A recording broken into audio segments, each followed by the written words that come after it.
It was the smell of jasmine and incense that hit me first, thick in the warm summer air, carried on the breeze like a memory I wasn't ready to relive.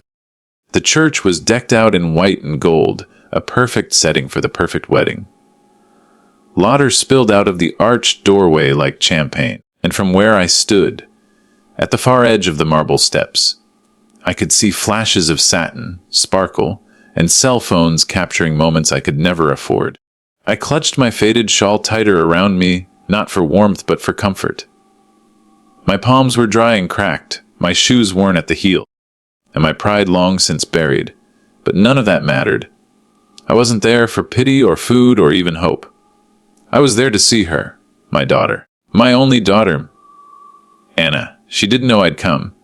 I hadn't seen her in 5 years, not since the day she stormed out of our tiny apartment, suitcase in hand, shouting that she was tired of poverty, tired of shame, and tired of me. That day still burned behind my ribs.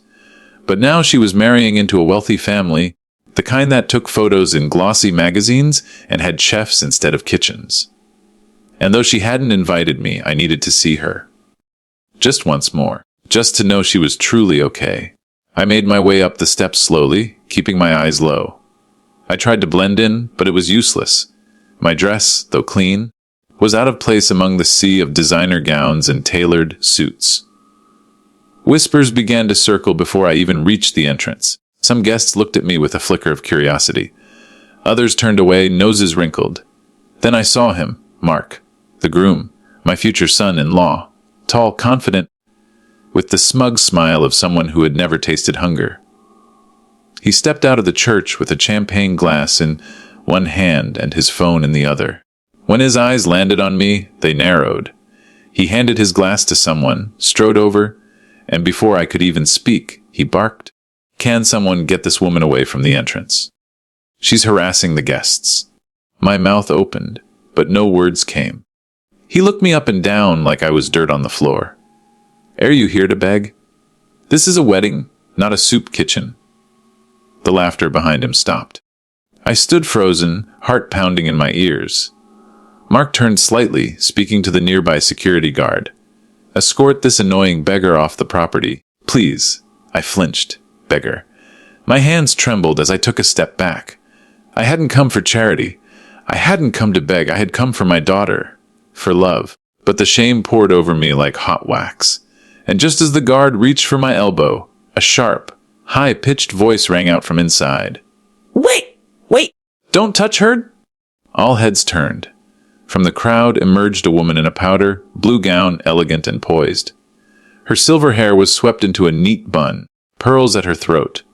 Her presence alone commanded silence. She stepped forward, heels clicking on the stone, her eyes never leaving my face. Her brows furrowed as she studied me. Then slowly, her hand came to her mouth. "Oh my God," she whispered. "Elaine." The name pulled something loose inside me. I hadn't heard it spoken with warmth in so long. "Yes?" I said, voice shaking. "It's me." A gasp echoed around us. "You know her?" Mark asked, his smugness faltering. The woman turned to him with eyes like fire. "She was my best friend, in college. The kindest woman I ever knew." Mark blinked. "But she's... Shut up, Mark," she snapped. And just like that, the crowd shifted. Their judgment turned inward. Mark's face turned pale. I stood still, barely breathing, memories crashing through me like waves. Her name was Margaret. We were inseparable in university, roommates, sisters in spirit.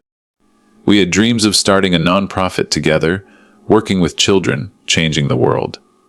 But life had pulled us in different directions. She married young into wealth. I fell in love with a man who burned through every opportunity like cigarette ash. When he died, he left me with nothing but debts and a baby girl. Margaret took my hands in hers. "What happened to you?" she asked softly. I didn't answer. The shame still lived too deep, but her eyes were kind. "You're coming inside. Now." She pulled me past the stunned crowd, past the guard who had shrunk into the corner. We walked down the aisle, where Anna stood in her wedding dress, her face pale and unreadable. Her mouth opened, then closed again. "Mom." I couldn't speak. You came, she whispered. I shouldn't have, I said. I just wanted to see you. That's all. But Margaret turned to her son. You will apologize. Mark hesitated.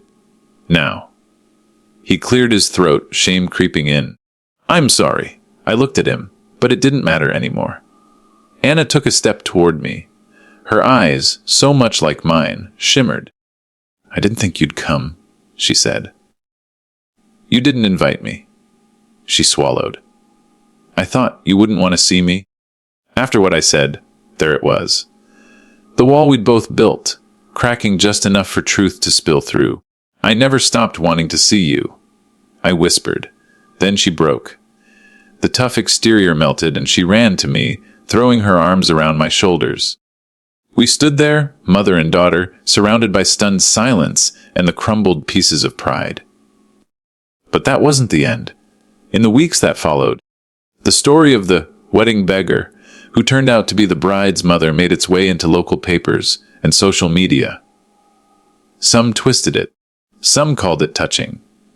But for us, it became the beginning of something new.